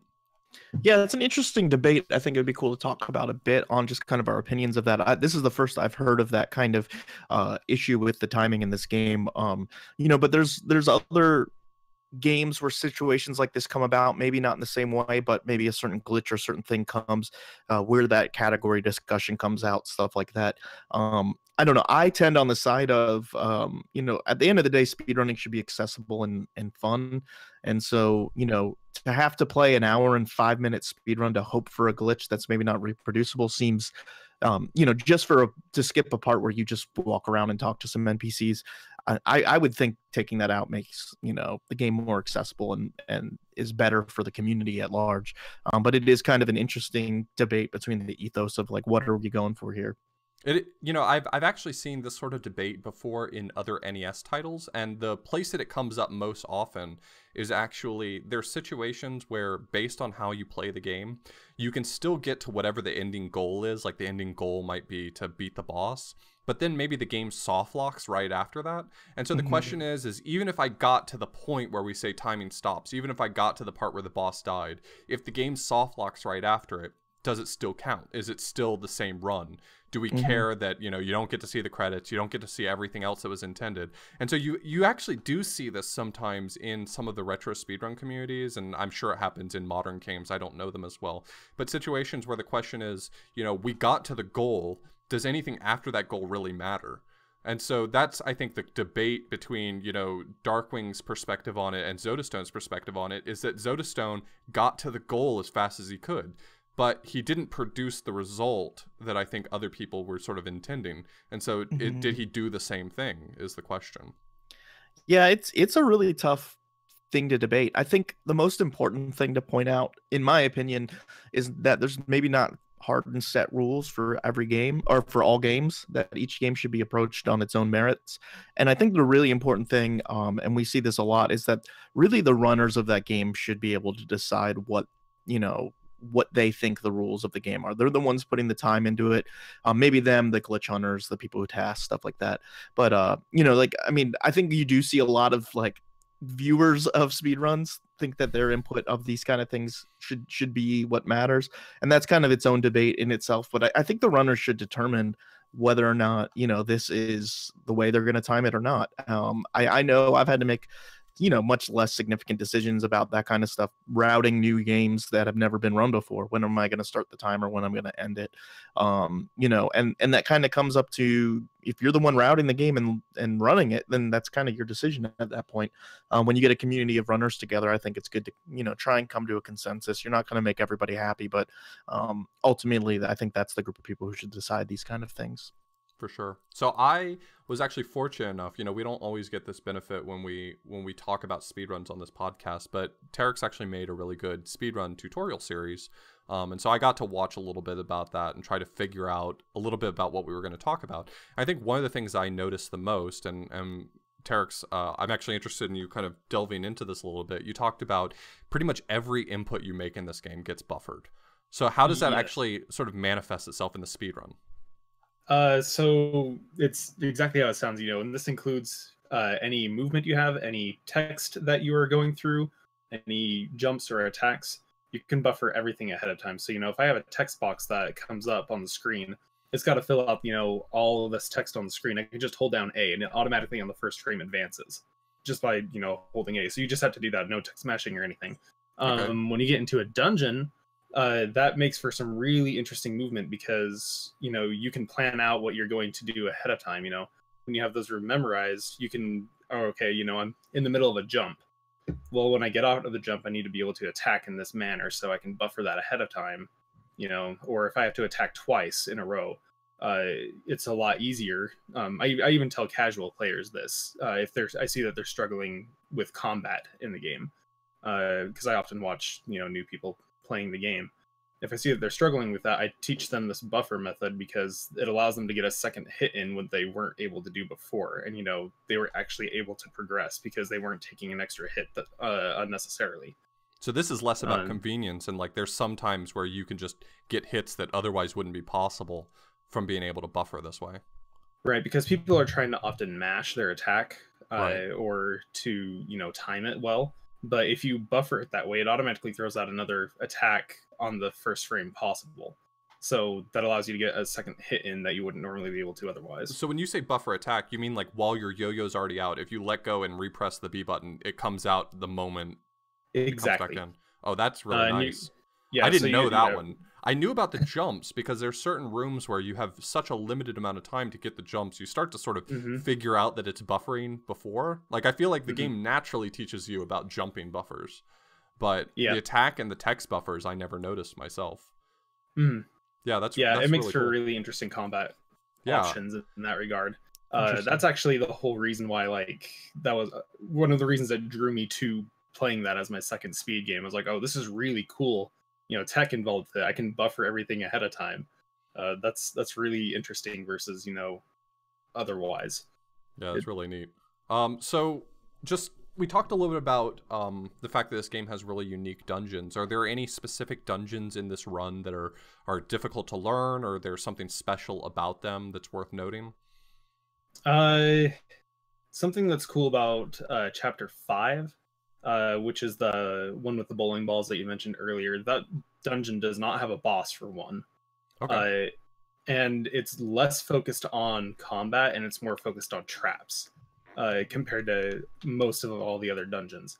Most of the dungeons, you know, okay, I've got to clear out this room by killing so many enemies, or specific enemies often.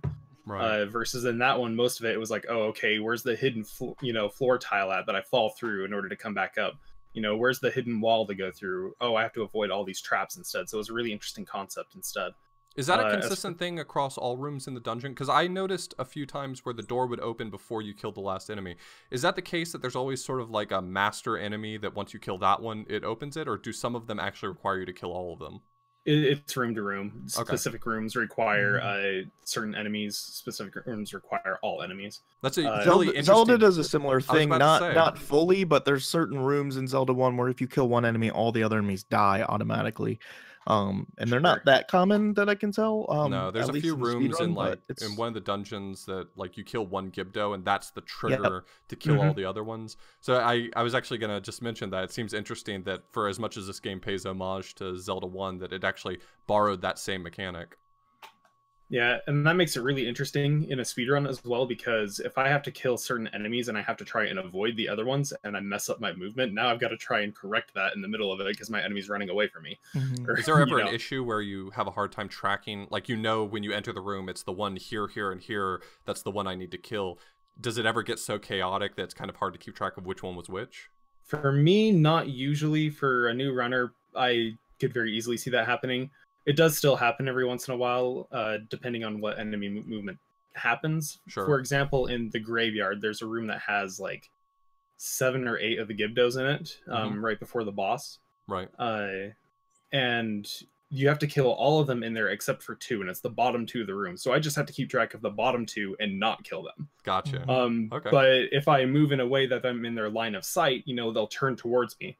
If I don't do that, you know, they'll just kind of walk across the bottom of the screen back and forth, and it's really easy to keep track of. But if I have one of them turn towards me, now I've got to kind of try and keep track of this guy in the top left and the bottom right and kill everything else and hope that I don't mix them up.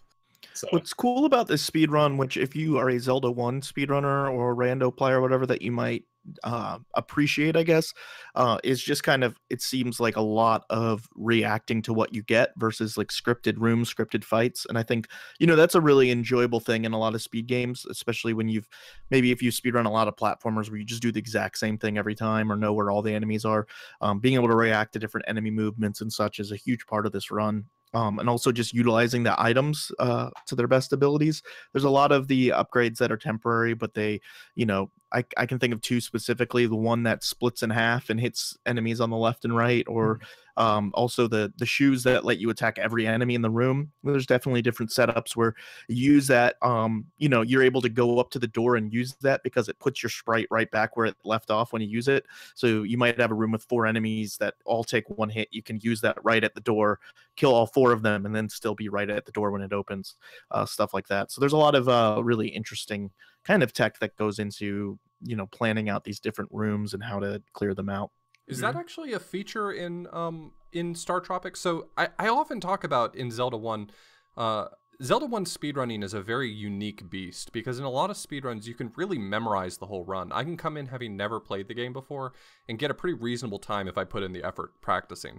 But I feel like Zelda 1 is very unique. I often jokingly call it the thinking man speedrun because you really do have to be able to play on your feet really well. Like, people who excel at Zelda 1 are the sort of people who don't have an issue just playing things by ear, winging it every moment. It's not so much about memorizing the game, and it's more about having an innate knowledge of the game, having just an understanding of how it works. Does StarTropics have a lot of situations where rooms, you can't script them? Like, do enemies go in just random patterns, or can you pretty typically get the same behavior out of a room every single time if you do the same thing? Early on in the game, you can, for the most part, do the same thing. Once you get into the later chapters, chapter 6 and 7, it's a lot more random. A lot more random enemies rather than having a scripted movement. They just, move on their own. Right. Even then, still in the earlier chapters, there's some of that going on, just not nearly as much. Sure. Okay. Yeah, I'm often fascinated by games that sort of reward you for having a lot of game sense. There's a lot of games out there that, a competent player can outplay a poor speedrunner. You think about a platformer like SMB3, someone who is just naturally good at the game could beat me at SMB3, even though I learned to speedrun it at a very low level. Because, just having good game sense is rewarded. But there's some games that lean heavy on it, and I love games like that. They're fascinating to me, even if I'm terrible at them. Puzzle League games. You don't get better at Puzzle League by memorizing the game. You get better at it by having innate knowledge of it. Absolutely. Yeah, there's certainly things that you have to try and react to within StarTropics. StarTropics 2 is more so on that. That's kind of one of the bigger defining factors between the two games as speedruns. Is StarTropics 1 has a lot more memorization as to what you have to do in a room, versus StarTropics 2 has a lot more reaction to it instead. Nice. Mostly because of the movement difference, that you have the 8-way unlocked grid. You now have to react to things rather than being locked to it. So that makes sense. So let's talk about a few bosses just of note. So the first one I have written down here is the Zoda head. So that's the first time you fight Zoda at the beginning of, I think, chapter 8. And so I remember when I played this game, so I was playing this casually, the first time I encountered the Zoda head, the head kept spawning over and over, and I killed it. And so as soon as I left the room, everyone said, "Oh my god, he got the god RNG," but I had no idea what they were talking about. I had no idea why anything that happened in that fight was unique, and in fact, I found it really easy, like trivially so. So I didn't think much of it, but it turns out that there's some RNG to that boss, right? Oh yes, that is one of the things that determines whether you have a run or not, and it's the final chapter of the game. If you get no hands, that's obviously the best scenario. The average is 4. So every time he spawns, either his head spawns, which you can attack, or the other 50% of the time his hand spawns, which tries to grab you, and you can't do damage to the hand. So there was also another interesting thing you pointed out to me that I didn't know. You said you did not want to mention it during my blind playthrough, but what was that other thing? So I don't want to mention it during blind playthroughs because, it's a blind thing. I don't want to try and take over, of course. Yeah, so earmuffs if you haven't played this game casually and you want to not be spoiled on it. But this is it's a pretty minor thing, but what people don't realize with that particular fight is, when the head spawns, they're like, "Oh, I can now damage this," because usually they'll see a hand and they can't damage it, and all you can do is run away from that. So when they see the head, they're like, "Oh, now's my chance," and so they try to unload, the ray gun into the head that spawns. But it turns out that you don't actually have to do that. You only have to hit the head one single time per cycle, and you have to do it 4 times. It's similar to like Ganon Phase 3 and Link to the Past, where like you could slash him 4 or 5 times, but it only registers 1 hit each time. Right. He moves. So anytime that you do additional hits, it's just wasting time. Yeah, I was wondering that. Like, and he's only shooting much time. Like, he seems like he could be doing more. It makes complete sense. Yeah, it's pretty unique to see that sort of thing in a boss fight. A lot of times you're rewarded for like going in, but because bosses get they stutter when you attack them, like you said, it's just a waste of time unloading on a boss like that. So that's funny. You also said what was the worst you've ever seen for a number of times you get a hand attacking you? I think Fulco might be able to correct me on this, but I think the record right now is 18 hands in a speedrun. That's a lot. That's Like, that's pretty bad luck. and there's at some point, when you're in the middle of your run, that it's like, okay, now I've got 7 hands. Now I've got 8 hands. Now I just wanted to give me as many hands as I can because I want to see how far this goes.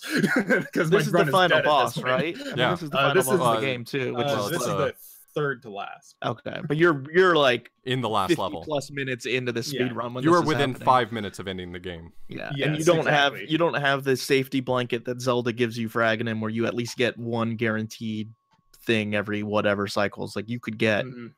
a obscene amount of lost coin flips. Yeah, it in reminds me of this. fighting Aghanim in Aghanim 1 in A Link to the Past, because you can get, unlucky and he doesn't give you any energy orbs to return to him. I mean, you will eventually have to get energy orbs because he has a few fixed spawns, so you can get up to 15 blue balls, which are the bad situation. But this is another level. I mean, it's unconstrained, so it could happen forever. And Fulco says that there was someone who got 23 actually, so his best is 18. That's pretty so. crazy. So another boss of note is I think it's the last boss in Chapter 7. It's Ostroid. He's like at the end of the second spaceship stage. And there's like a difference between the intended strat and the quick kill. So the intended strat for this boss is you're on a one-dimensional platform with him. You can only go forward and back. He only goes forward and back, and he's shooting at you the whole time. And when you attack him enough, he backs up. If you're not attacking him enough, he moves forward.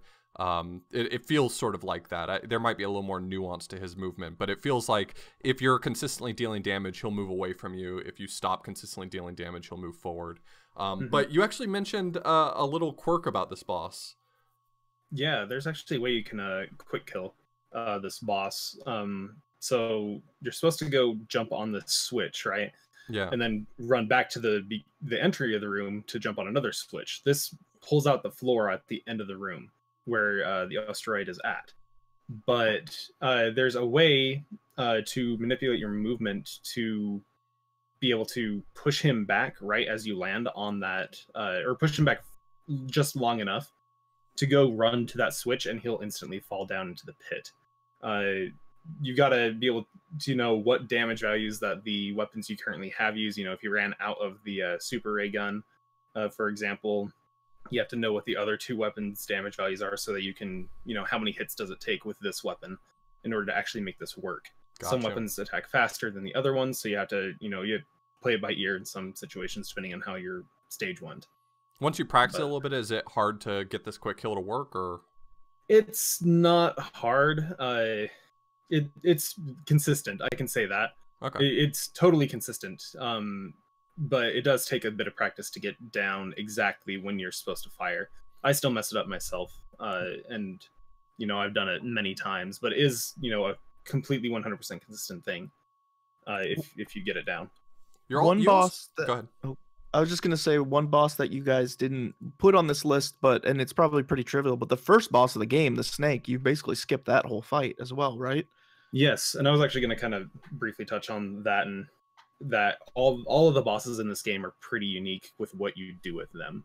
In the first boss, yeah, you literally run up to it and wait until he spits out fire at you, and then you just damage boost and walk across his back, and then go to the next screen. Yeah, and it glitches out the screen a bit, like the screen that you walk over to, like you can kind of see parts of the snake sprite.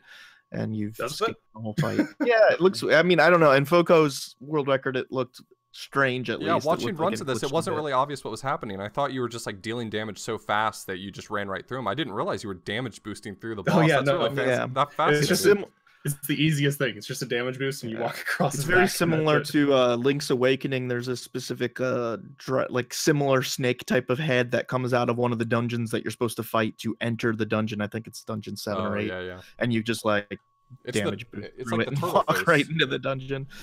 Yeah, it's pretty interesting. The interesting thing about Ostroid that we were talking about, that boss, you mentioned that so the intended strat, it definitely doesn't seem like you're supposed to manually kill him. You're supposed to knock him off the platform. But you mentioned that someone has actually killed him before. Yeah, that was it blew my mind when I was watching it. I think it was either Metasegment or Mecharichter or someone. I don't remember. It was a while ago, but they were just playing it casually, and all of a sudden, they they just didn't understand you had to use the switch, and all of a sudden the Ostroid died, and I had no idea that you could even kill it. I didn't know that I had a health value. How long did it take? His fight was like 15 minutes or something.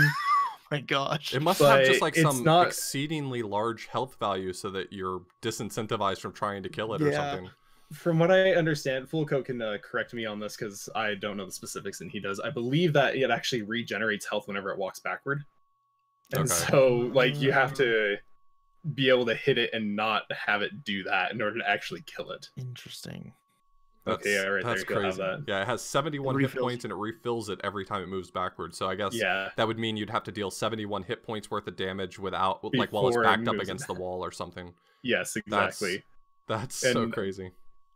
Also, correction. I guess it doesn't glitch out the next screen. That's just the snake skeleton that's always there. But it looks weird. It looks weird. Yeah, it looks weird to me. I thought it was glitched. It looked strange, but yeah. So yeah, we talked a little bit about the last boss. The last boss is kind of unique because you can accidentally get a glitched ending where you don't even play the epilogue. It just warps directly to the credits. I don't think it's known why it happens, but if I recall correctly from everyone I've talked to, it's that if you kill the Zoda Prime, so like the final Zoda fight, without him spawning 2 of his little spawns that he spits out, like if you can get to him and kill him before he spits out those 2 little spawns, then when you kill him, it just warps directly to the credits. Is that correct? Is that pretty accurate? Yes. And this is the reason why the timing rules were changed on this game, because you play for an hour up until this point, and if he just unluckily spits out 2 spawns before you can cross the whole room, because he spawns on the opposite side of the room from you, so you'd have to run all the way over there and just pray he doesn't spit out 2 of them. That feels like that would be a huge sticking point for running this game. I feel like you'd have a lot fewer runners if that was what went into getting the world record. I'd actually be really interested in knowing if anyone who is savvy enough for it is listening to this podcast. I personally am a huge sucker for understanding why weird, quirky things happen in video games, and if you were able to tell me why specifically that happens, like what in the game makes that glitched ending happen, I'd be fascinated to know. So, get back to me. One thing to note about that fight as well is you can force the glitched ending once you get over to him. So that's why Darkwing says, always go for it, because once you get over to him, you can guarantee that you get the glitched ending. Because if you stay in close proximity to him, he won't spit out the alien spawn. Yeah, that's a response to you being far away from him, right? Exactly. So once you get close to him, you can just force him to, not do that just by staying close to him. But so in that regard, you can force it. But up until the first 2 seconds into the room, 3 seconds into the room, you can't do anything about what he does. Right. Okay. Yeah, and that's all the bosses I think we're going to talk about, but I would just like to note, like, if you watch the run, all of the bosses have their own interesting mechanics to them. Some of them definitely look pretty difficult to do quickly. I'm thinking of, like, the giant ghost looked hard to me. There looks like there's some RNG in some of the bosses for them shooting attacks at you and stuff. It's an interesting to see the fights. Let me say one more thing, if I may. Sure. Yeah. Briefly. There's 2 of the bosses, the big Octo and the giant Turboss, which is in chapter 6. It's just a reskin of the Octo. But I mentioned earlier that you can't actually mash, your attacks on that. If you watch a speedrun of it, we'll kill the big Octo in one single cycle. We freeze it with a snowman once it gets up to us, and then we people think that we're mashing it, and you actually cannot mash that. If you mash that, you will never ever quick kill that thing. You actually have iframes. So technically you're buffering it, but you have to like time that in a very specific way that looks like it's mashing, but it really isn't. It's like it would have to be like a syncopated rhythm, right? Like every time you attack him, you're putting down the button in between the attack and the next attack. I feel like that'd be a real challenge to get comfortable with. Yep. Yeah, and that particular boss, you'll notice that they go a little bit out of the way to get this snowman item, and I was kind of curious about why are they getting this snowman item, and then as soon as Octo gets right up to them, they pause, switch over to that, and freeze him in place, and then they're able to take care of him in one cycle. He's normally further out into the water, and so you can't hit him with the standard attack. Maybe if you have a ranged attack, you can, but this lets you kind of do it in one cycle. So for sure. And I feel like this is probably the best place to mention it, but this game has really rad credits. Yes. So the credits themselves are fine. I mean, I'm not trying to sell you on showing people's names on screen is rad, but there's something else. So I'll let Terex mention it. So there's something else that happens after that, right? Yeah, so the credits begin, and all of a sudden you're seeing a slideshow of artwork and everything that they had of your progress through the game. So it's like, oh, here, I killed the sea serpent. Here's the big octo. I was fighting that. I had to give this parrot a worm. I had to do all this stuff, and so you go through your entire journey in this slideshow with some really good music as well, if I might add. Yeah, the And artwork it's beautiful artwork for being on the NES, and it really Mhm. helps you relive the fun of playing through the game. Like you're seeing these, Very it's like, oh, that satisfying. was me. I fought that big ghost, and I fought that snake, and Kind of Mhm. reminds me of Link's Awakening, where you can get the pictures taken with Oh, right, LADX with the Game Boy printer came out. So on the different accomplishments or different points throughout the game, you could actually get a picture that was not in the same graphics of the actual game. It was more like, a direct portrait of whatever you were doing, and you could actually print it out on your Game Boy printer. So it seems kind of similar to that concept. for sure. So any last thoughts about the speedrun? I think so this isn't directly about the speedrun, but about this game in general. I think that there are some things about this game that are pretty frustrating, especially from a casual perspective. There's, obviously we talked about the trap rooms. We talked about things like, I don't know if I mentioned it, but like, for instance, there's a room where you have to fight the Wizrobes in order to progress. And if you forget to pick up like the magic mirrors, then you're just trapped in that room at that point. So like there's a lot of like little frustrations, but I think that both playing the game casually, like working your way through those obstacles and learning to speedrun this game, I think this game shows why it deserves to be a classic. I think that there's a lot of really neat ideas. There's a lot of things where you're only going to really get punished by something once. So if you look at a trap room and you're like, that's unfair, well, that's unfair one time, and you were already, I mean, let's be fair, you already died 30 times before that. What's one more time? So Right. I think that there's a lot to love about this. I would say if you're a fan of speedruns that kind of keep the same general spirit of playing the actual game casually, like you're not into very heavily glitched speed games, for example, this is a good game to pick up because it's not heavy on the glitches. You're kind of experiencing the game as intended just very quickly, which is always kind of cool to see. Mhm. For sure. Something else I might add, we did talk about difficulty of the game. This, oftentimes I've found once I learned to speedrun it, it kind of becomes easier to play the game. It's like, oh, when I started learning Castlevania, that was a really, eye opener. I was like, oh, this became a lot easier because I know what to do. But with StarTropics, it's, in my opinion, not any easier. It's a very difficult speed game and a casual game. Yeah, once you learn how holy water works in Castlevania 1, you're like, oh, this game's not as hard as everyone makes it out to be. There's no aha moment in this one like that. So. Exactly. I think that's sort of the nature. I think that's sort of the nature of a speedrun that doesn't, borrow so heavily on glitches or explain mechanics. Like aside from just understanding how to buffer attacks, things like that, it doesn't seem like there's much in the way of exploiting anything in the game. The speedrun is just classically going, optimally playing the game as intended. And so, yeah, this is not one of those games that's going to get instantly easier by speedrunning it. In fact, probably trying to push yourself to the speed that you're going for is only going to make it more challenging. It is. Definitely Definitely so is. that is StarTropics. Definite strong recommend from the frame savers, even with some of the issues it has. Cool speed game. We're gonna go ahead and take a quick break, and then we're gonna answer some of your live Q&A.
So as always, we like to answer some of your Q&A, and now that we're streaming live on the Frame Savers on Twitch, we are able to get some live Q&A questions here in the chat. So thank you guys so much for hanging out and watching us. So our first question comes from Canon Bevco, who asks, if they were to make a StarTropics 3 today, what elements of the original or Zoda's Revenge would you want to see included? I mean, I personally enjoyed StarTropics 1's design better as far as the movement. I wouldn't mind, even though most people would view it as a downgrade, I wouldn't mind it going back to the grid system. But I'm enjoying StarTropics 2 enough that if it was based on that engine, I would like it as well. I really like the themes. I like that StarTropics 1 is sort of a journey through, space, and that StarTropics 2 is a journey through time. It does both of those things really nicely. It's kind of got that Back to the Future vibe, where the first one is sort of localized in this space, and then when they ran out of ideas for that, it's like, well, let's just go through every time period. That's funny because my idea fits exactly with Back to the Future trilogy. Is it? And okay. Yeah, because I was gonna say it should definitely stay 2D. I don't think this game would convert to 3D very well. But I was gonna say just go ridiculous, make him a cowboy, and then I didn't realize that Back to the Future 3 was the cowboy one. So that's really funny that you said that. Just go full American tropes. He's a cowboy. He's smoking Marlboro Reds. He's an adult now. He's riding his horse. If you're trying to cover all the Back to the Future tropes, the next game, even though it's out of sync with Back to the Future, the next game would have him revisit himself in the past or something like that. So that could work too. Yeah. But I like the cowboy theme. Make it kind of like the Gunpei game or whatever, Gunman's Proof, right. Plus this. I don't know. That was my ridiculous thought. How about you, Terex? Personally, I mean, I like StarTropics 2 more than StarTropics 1, so I prefer the movement in StarTropics 2. I would be 100% okay with this movement in StarTropics 1. Like, I love them both for various reasons. You did say, charm is a good word for it. The corniness of the stories, I absolutely love that, and I really would love that to return again. Yeah, not too serious or anything, obviously. I love StarTropics 2 because it's like got all these like 90s terms in it and everything. I just love seeing that. We never mentioned, and can I just point out how absolutely humiliating it is for every time you beat a dungeon, it says, wow, you actually did it. Wow, you've done it. Yeah, it's like, wow, you've done it. It's like you had no faith in me. Like, and then it saves right away. It's like, you're not getting through that again. We better save right now for you. Yeah. I think that there's a lot of themes in this that could still be explored. It's a great game, honestly. Both of the games are fantastic, and I think that taking this and really exploring it a little more would make for a great series. What about StarTropics 3 as a dating sim? I don't like that idea, John. No. Mike Jones needs to find love too. I mean, he has one, sort of. Okay, well, it's just you're gonna have to play the game, man, and see the story. So our next question comes from Jackal Girl, who asks, do you think that StarTropics 1 would have been better with the freer controls of StarTropics 2? I think that you guys have kind of stated your opinions on this. Yeah, I think StarTropics 1 was designed around StarTropics 1's controls, and I think StarTropics 2 was designed around StarTropics 2's controls. So I'm not sure that it would improve it. Yeah, I think that it would have to be redesigned entirely because most of the puzzles and the way it works need to be on that kind of system. I like them both so far. Like I said, I like StarTropics 1 more so far, but I mean, like Tarek says, he likes 2 more, and I think most people would probably agree that they like 2 more. I think most people found StarTropics 1 really restricting. Actually, that's not the case. Really? It is very rare for people to like StarTropics 2 more. Wow. Okay. Like it is a very rare thing. So it fits in perfectly with me, in my opinions, usually. I've seen nothing but complaints from people about StarTropics 1's controls, so I think my assumption was that StarTropics 2 would address those for people, but maybe they found that just as obnoxious. BD Weasel asks a question with a very obvious answer to it, and that is, what is your favorite retro game featuring a yo-yo as a weapon/usable item? It's Yonoid. It's got to be Yonoid. I mean, I think most people would say Earthbound, but I'm going Yonoid. Absolutely. The answer is Yonoid, so. Yeah. You have any difference in opinion, Dark Terex? there are other games with yo-yos in them? I'm sure there have to be. There's got to be. I can only think of three. I have not played either of those two games, so... To be fair, I knew that this was one of the last games to release on the NES off the top of my head, and I just named three yo-yo based video games off the top of my head. I feel like that's impressive enough. I don't think I should have to be able to provide an exhaustive list. Oh, Goonies 2 did have a yo-yo. Goonies 2 did have a yo-yo. Okay, so are we going to make our tier list? Because I think either. The best one is StarTropics. I think second might be Goonies 2, though. No, Yonoid's the best. Let's ask Darkwing what his opinion is. He runs both of those. Yeah, that's true. Well, I'm going to say Yonoid's the right choice. Okay. Scrivo, as our last questions, asked, do you think if the music glitches are fixed, or do you know if the music glitches are fixed on the NES Classic? I don't know. My guess would be no, actually, since it was only fixed or at least the version of it that I found that was fixed was a video from 2013 or 2014, and it was released on the original Wii Virtual Console in 2008. So you think it's probably still just the Wii Virtual Console version? Yeah, I don't know if the Wii U has fixed it though, because that would have come 2 years later, and I imagine that someone at Nintendo would have heard about it. And I don't know. Actually, I have no idea. I'm no idea. Yeah, I don't know. He also follows up with saying, speaking of glitches, is any work being done to make the debug level select glitch to skip 6.2, 7.1, and 7.2 RTA viable? I don't know what that means, but is there like a glitch that can activate the debug level select or something? The only one who could answer something like that is Fulco. Yeah, Fulco might know. He is the only person who could answer anything in that regard. So yeah, I'm not sure. I feel like it's unlikely that. I mean, just based on what I know of a lot of speedrun communities, even if one day that were to become RTA viable, I think that it would either be outright rejected or obviously shoved off into its own category or something like that. I know that definitely at this point would have to create a different category. There's like a line that I feel like the speedrun community has sort of drawn implicitly, where glitches that skip things that are not developer intended is okay, but like if you activated a debug menu, or if that debug menu is always available, that's not allowed. So like if you think about, for instance, in like Pink Goes to Hollywood is the only example that comes to mind right this second, but there's a way to activate debug settings with the second controller, but I've never seen anyone argue for that sort of thing being legal. I know that Super Mario World actually has similar debug things, but I think that might have to be activated by Game Genie.